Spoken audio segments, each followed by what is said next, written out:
Hello everyone, welcome to the daily newspaper analysis of the Shankar IAS Academy, brought to you by the Civils Media team. So these are the topics for discussion for today's date of 22nd February. So the first article discusses about the importance of the sexual equality and its inclusion in the school syllabus, and this article is from the Hindu. Next article, the Telecom Regulatory Authority of India releases recommendations for new Broadcasting Services Act, and this is from the Hindu, and it talks about the basics of the TRAI.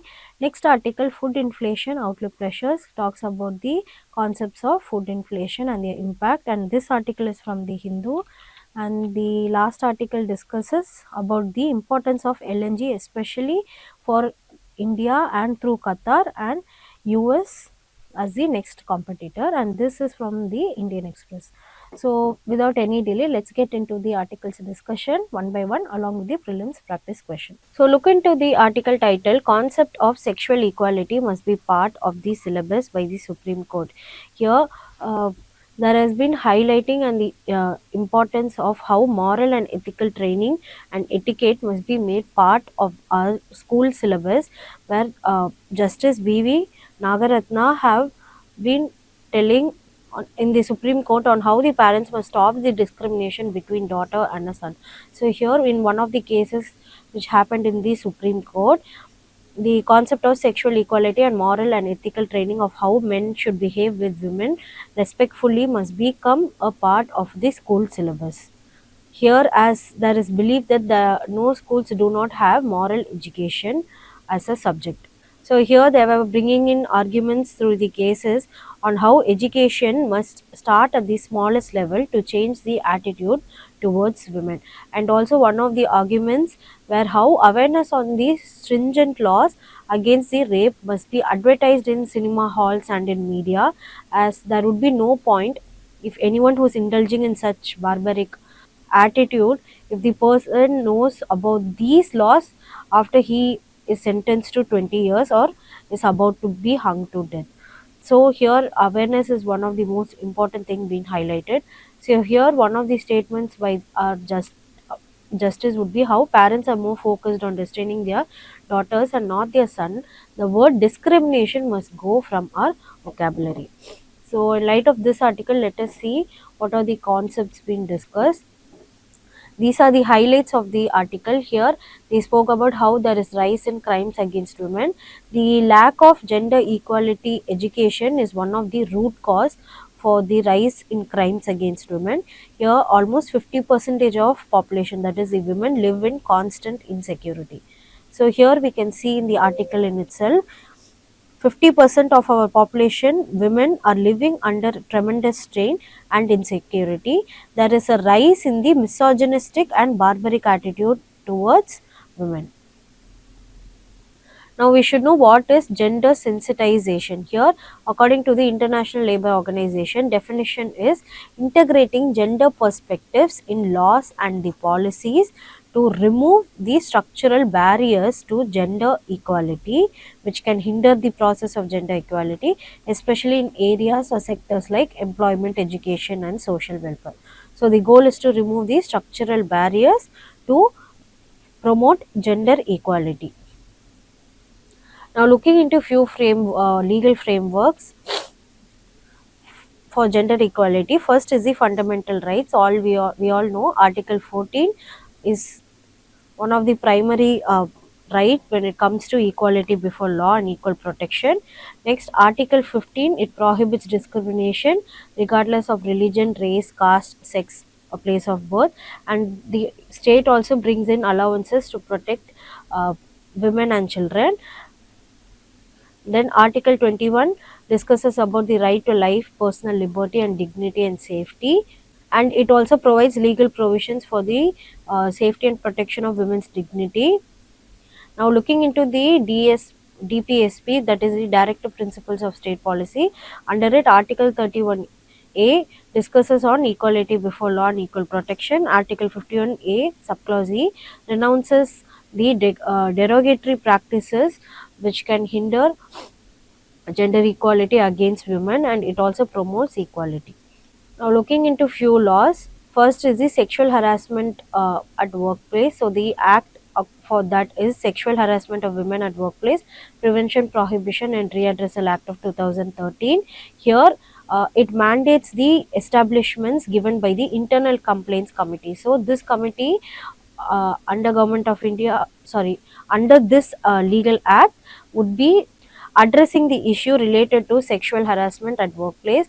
So here their focus would be on defining the sexual harassment, and also it outlines penalties for the offenders. So here it provides legal provisions for both sexual harassment in both public as well as in private sector. Next, under domestic violence, the Protection of Women from Domestic Violence Act of 2005 is the act. Here, all forms of physical, emotional, sexual, verbal, and economic abuse would be taken as a domestic violence. Looking into their provisions, they bring in protection orders and residence orders, as well as monetary relief for women, especially who are being affected by the domestic violence. And the assistance would be provided through the protection officers, and also a lot of NGOs who are in collaboration with the government would be in for the assistance. So here this law provides both civil as well as criminal cases uh, in perspective of the legal protection. Now looking into criminal law amendments of sexual crimes, Criminal Law Amendment Act of 2013, that is the Nirbhaya Act, it strengthened laws on rape, sexual assault, voyeurism and stalking. Next, Criminal Law Amendment Act of 2018, where it brought in more stricter punishments and death penalty, especially for the child rape. And Criminal Law Amendment Act of 2023, here it brought in the technology improvement of having fast track trials, having enhanced victim protection. Now let us see few way ahead on bringing in gender sensitizations in schools. First, in the National Education Policy of 2020, here they brought in gender inclusive education and importance of equality. Next, the Samagraha Siksha Abhiyan by the Government of India. Here they brought in sensitization programs and gender responsive materials, especially for students to have awareness on gender equality. Next, by the NCERT, here they brought in training modules for the teachers to bring in and teach to the students about the gender sensitization. Next is adolescence education program. Here they were brought in gender sensitization and legal awareness. Looking into key schemes which promote gender equality, first is the Beti Bachao Beti Padhao of 2015. So here the aim is to address declining child sex ratio, that is the CSR, to empower girls. So there is changing of mindsets and promoting of education, especially among the rural areas. So this scheme is one of the most landmark scheme, and it comes under three different ministries. First is the Ministry of Women and Child Development. Next is the Ministry of Health and Family Welfare, and finally it comes under the Ministry of Education. So the next scheme would be Sakhi one-stop centers. Here the purpose is to support for women facing the violence. Here they bring in services such as medical aid, police assistance, legal aid and counseling, and having shelters. So here definitely the NGOs would be part of it, and they come under the Ministry of Women and Child Development. And next initiative or scheme would be gender budgeting of 2005 to 2006. Here they integrated gender perspectives into the budgets especially. So the ministries have to allocate the funds for women oriented programs, and one of the output was they brought in the annual gender budget statement by the Ministry of Finance. So there is inclusion of both funds and both awareness. So I hope the article is clear. Let us move on to a prelims question. Which of these statements are correct? Only first statement and second statement are right. Article 14 of the Indian Constitution guarantees equality before law and equal protection for all citizens.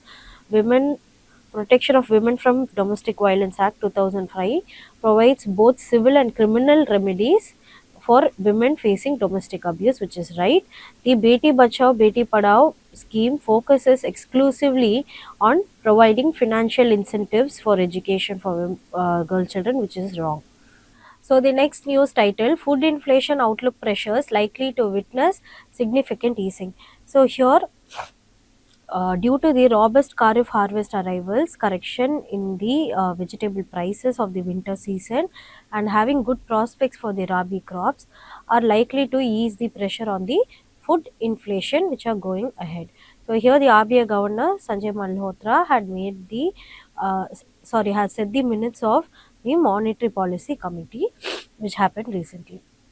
So, in light of this article, let us see the basics of the food inflation. Food inflation in India can be defined as the rise in the food prices over a period of time, which reduces its purchasing power, that is, the value of those items present in the list. So, here, due to the increasing of those essential items like the cereals, vegetables, fruits, dairy products, and meat, it becomes expensive ultimately. So this is known as the food inflation.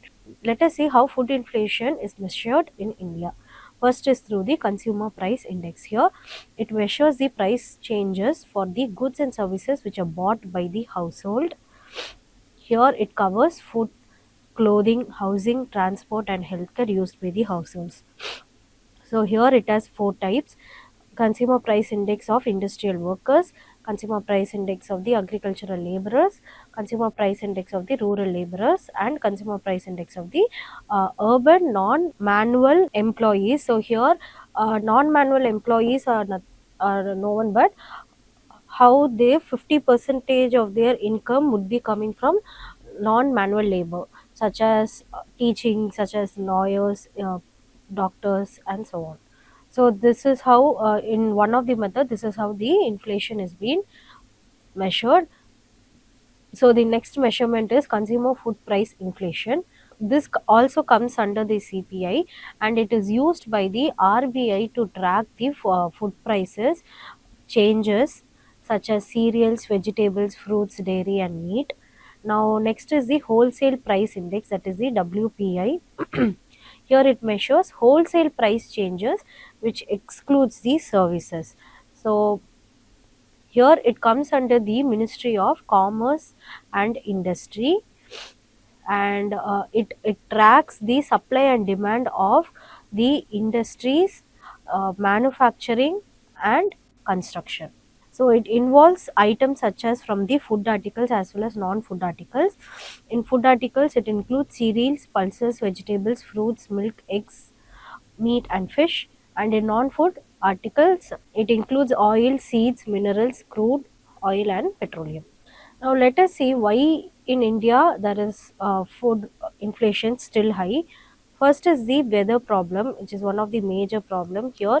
Uh, Geographical conditions like the weak monsoons, the heat waves, rising heat waves can hurt the crop production, such especially for products such as cereals, pulses, and sugar, where they highly dependent on the monsoons and as well as the climate and the temperature.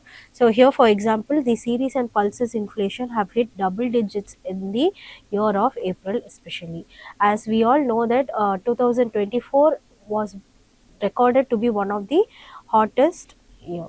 Next is the rising fuel cost. So fuel is important for transportation, for agriculture, and so on. So here almost 1% fuel rise can include to 0.13 percentage of food inflation, where it can have a long term impact on the crops especially. Next is having supply chain issues. So there is poor infrastructure related to transport, related to labor, and related to storage facilities. Here, for example, because of it, there were high vegetable inflation, which is almost 27.8 percentage were seen. And looking into the global impact, there are a lot of other global issues such as the Russia-Ukraine war, where the we depend mostly on the edible oils on the country, where it became so costly, where 60% of its edible oil is from Russia and Ukraine, and it is imported, and this has affected mainly due to the food inflation. And next is products such as the pulses. So India also exports cereal, sugar, and dairy, where even some global prices have dropped, have brought in their limited effect, but still in local uh, items of India there is higher food inflation. Now, looking into the government initiatives to control the food inflation, first there is subsidization of the commodities. Here there is cheaper prices for the vegetables, onion and tomatoes, and wheat and sugar stock are released in subsidized amount. Next is having reduced import duties. Here there is lowering of the taxes on pulses to encourage farming. Next is export bans, where there is stopping of the wheat and broken rice exports to boost our Indian supply, which is the local supply. Next is stock limiting. Here there is prevention of hoarding of wheat by the traders and retailers in the artificial shortage period. Next is Operation Greens. Here it stabilizes prices of the tomato, onion and potato, which is the TOP crops. And next initiative would be bringing in minimum export price MEP, where almost 67 rupees per kg were given as a price on the onion exports to control the prices. Now let us look into the strategies to tackle food inflation. First is having better supply chain management, which is very important. Here we have to improve the storage facilities, transport, distribution networks. For example, having refrigerated trucks. Next is boosting agricultural productivity. Here there needs to be invest in the seeds, irrigation and technology. For example, we can take the drip irrigation, which saves the water. Next is price monitoring and regulation. Here we need to bring in tracking of those prices and setting fair pricing rules. For example, having setting the retail price caps. Next is bringing in the idea of crop diversification. Here growing pulses, fruits, vegetables alongside with the rice and wheat. We all know how it is important in the afforestation. So this also brings in the benefit of checking the soil health, pest control and having extra income.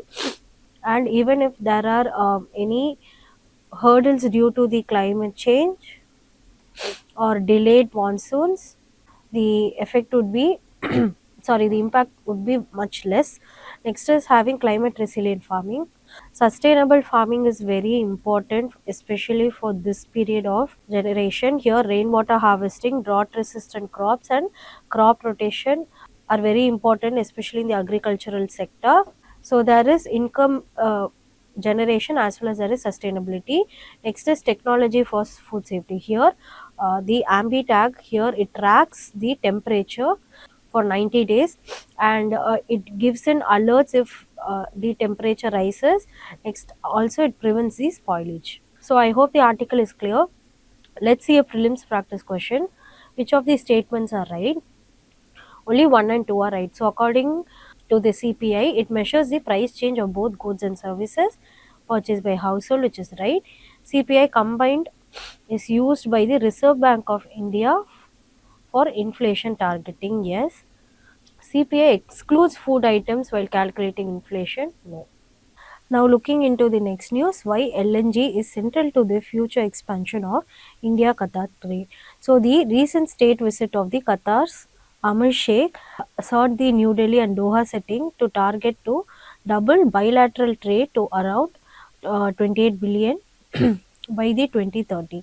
So here that brings in the importance of strategic partnerships. Here according to the Ministry of the External Affairs, the trade, investment and energy were among the major topics discussed between Prime Minister Narendra Modi and Al Thani. So here the India-Qatar trade relationship has predominantly been fueled by heavy imports of the liquefied natural gas. So here Doha is India's largest supplier and the two countries are aiming to increase the bilateral trade for over the next 5 years. The LNG and the super chilled gas are likely to play a pivotal role. So here, according to the International Energy Agency, here India's natural gas consumption is seeing a rise nearly almost to 60% over 2023, and by 2030, while the LNG exports are said to have more than double between the 2023 and 2030. So we can see how important the LNG especially in the relation of India and Qatar trade. And here also we can see US positioning and their growing share. So over the coming years, the US is expected to be Qatar's biggest competitor for supplying the LNG to India especially. So here the US is currently India's second largest source of super chilled gas, and India imported 5.12 million tons of LNG from the US, accounting for almost 20.2% that we will be seeing in these slides also.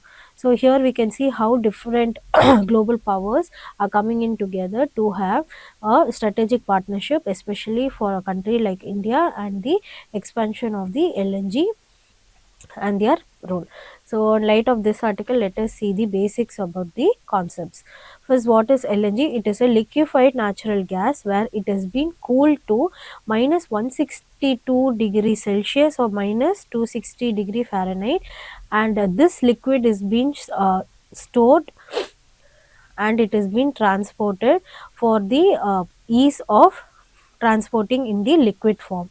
So here it primarily contains methane and other hydrocarbons. So here methane is one of the most important and one of the most basic component of the natural gas.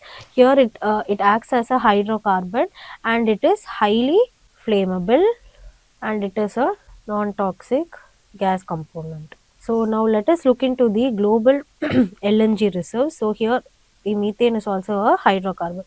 Now looking into the reserves, these are the five major countries which have their reserves. First is the Middle East countries, where it includes Qatar, Iran and UAE. Next country would be the North America, where it includes USA and Canada. Next is Russia and Central Asia, where it includes Russia and Turkmenistan. Next in the areas of Asia Pacific, it includes Australia and Indonesia, and in the African continent, it includes the places such as Nigeria and Mozambique. So these are the important places of the reserves of the LNG. Now looking into the LNG extraction and the process on how it is being liquefied. So first is the process of drilling and production. Here there is drilling of the underground reservoirs by digging the wells. So here it is obtained by normally through conventional gas fields, or it is obtained through the associated gas in the oil fields. So through that the gas has been occupied. Next is removing the impurities associated with the gas, that is the water, carbon dioxide and the sulfur, and this is known as the processing. And next there is liquefaction process. Here it has been cooled down to 162 degrees Celsius, and it has been liquefied, and next that liquid has been insulated in tanks at the cryogenic temperature. So cryogenic temperatures are any temperatures which is below the water temperature, that is the 0 degree Celsius, and after being cooled down to the most cryogenic temperature, it is being stored, and after storage it is being transported through the LNG carriers or pipelines. So here more than the natural gas, here the liquefied natural gas is more easy to transport, as it can be carried through a lot of lorries or trucks or carriers, instead of natural gas, where it can be traveled only through the pipelines. So let us see the LNG applications. First, it acts as a power generation. Here it stands as a cleaner alternative to the coal. Next, in the industrial sector, is used in steel manufacturing, fertilizers and petrochemicals. Next, it is used in the transportation for trucks, ships and trains. Next, it is used in residentials and household, where it is used for cooking and heating. And finally, having coming into the energy security, it stands as one of the most important uh, commodity for reliance of many countries who are in the imports of the LNG. Now looking into India's top LNG supplier, which is the Qatar. Here, according all of the information, it is from the article. Here 38, almost 39% of India's LNG imports are from Qatar, and in 2024 it has been recorded that almost 9.82 million tons were imported. So it signifies as a long-term contract to 2048 as a bilateral trade between India and Qatar. Next is India's growing demand in LNG. Here the target is including 15% of increase of natural gas in the energy mix, especially in the year to 2030, that we have seen in the article also. Then increased LNG imports, which are expected to bring in Qatar expansion plans. Next, looking into India and Qatar trade, here the target is to have $28 billion trade by 2030, and LNG is one of the key export driver where the Qatar export would be even more than the Indian export. So here it strengthens the economic and energy ties. Now we have also seen how US is one of the emerging competitor.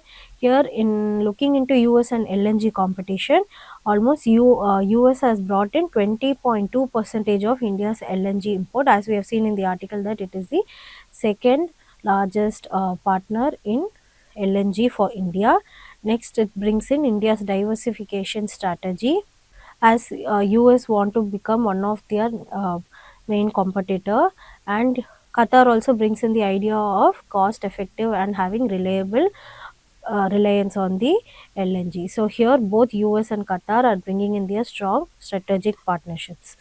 Now looking into the Indian strategic partnerships, here companies like the Petronet LNG, the Indian Oil Corporation, the Bharat Petroleum Corporation Limited are having contracts with the Qatar. Next, they regulate the price stability and increase the supply security and energy security management. And finally, they bring in industrial and energy sector benefits. So I hope the article is clear. Let's see a prelims practice question. So, which of the following best describes the difference between LNG and CNG? So, first statement, LNG is transported through pipelines, while CNG is transported using cryogenic tankers, which is wrong. LNG is in gaseous form, while CNG is in liquid form. No, it is the opposite. LNG is used mainly for power generation and industrial purposes, where CNG is primarily used as a transport fuel, and LNG has a higher storage temperature than the CNG. So here option C is only correct, as option C, which is more aligned with this question on which statement stands as a best description as a difference between the LNG and CNG.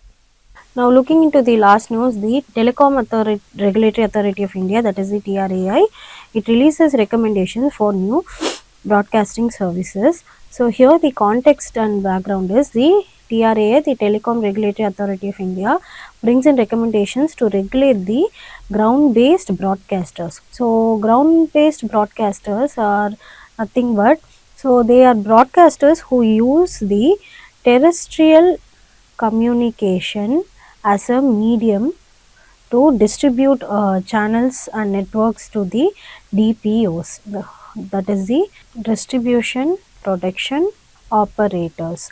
So here terrestrial communication is nothing but land based communication through satellites, which are set especially on the land, that is the terrestrial based.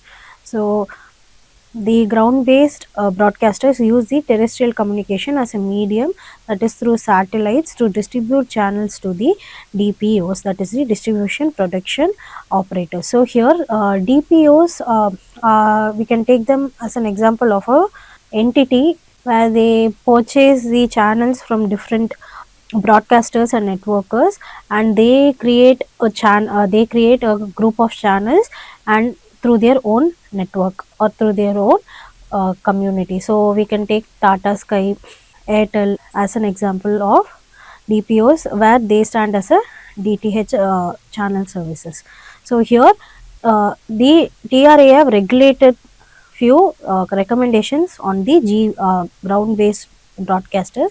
First, the guidelines to use satellite TV according to the 2022 guidelines is, but now here recently they have made updation to use the terrestrial distribution, which is the cable, fiber and Wi-Fi also. So there is technological inclusion. So along with the satellite TV, here there is involvement of cable, fiber and as well as of the Wi-Fi and the other networks can be used in the new guidelines. So this is the context.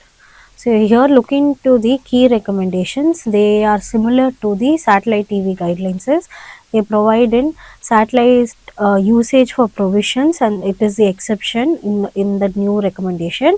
Here, according to the GBB, here the TV channels have to be distributed through the terrestrial to the DPOs, as I told before. Here, no tech restriction. Here, cable, fiber, Wi-Fi can be used for their communication. There is a possibility of switching, that is the GBB to the satellite, or SBB, that is the ground based broadcasters to the satellite based broadcasters, where there is given approval. Next is having national level service on the ground based broadcasters. Next, having policy complaints assessment by the government to look into the free ad supported televisions or telecommunications. And next is having ease of businesses. They have simplified operations according to the year of 2023 of the TRAI, and they have defined many definitions such as what is broadcaster, programming, broadcasting network, and so on. And including the fund, there has been annual fee investment of 7 lakh per channel. So these are the key recommendations in the by the TRAI. Now looking into TRAI and overview, they are Telecom Regulatory Authority of India, which was established under TRAI Act of 1977. Here they regulate to telecom, broadcasting, and other cable networks, and the headquarters is in Delhi. Looking into their key functions, first they act as a telecom regulation, where they bring in fair pricing for the telecom communication. Next is they bring in the broadcasting and cable, and they provide the guidelines. So right now the 2022 guidelines, satellite guidelines, are under the act. Next is spectrum management. They bring in frequency allocation of the satellites and the broadcasting cable and so on, especially in the land and areas. Next is they focus on consumer protection, where they have assessment on the compliance and the quality of the channels distributed and the service distributed. And now there is involvement of innovation such as the 5G, that such as the OTT involvement, and new other standards. So I hope the article is clear, and let us move on to a prelims question. Which of these statements are right? And only 1 and 2 are right. It is an independent regulatory body established by the Government of India under TRAI Act of 1977. It is responsible in regulating telecommunication, broadcasting, and cable services to India to ensure fair competition, consumer protection, and efficient use of resources. And the headquarters is in Delhi. So only option 1 and 2 are right. Thank you so much for watching this video. I hope you are at the end of the video. Don't forget to give a like, comment, and share. And to further not to miss any other content, subscribe to our channel. Thank you and have a nice day.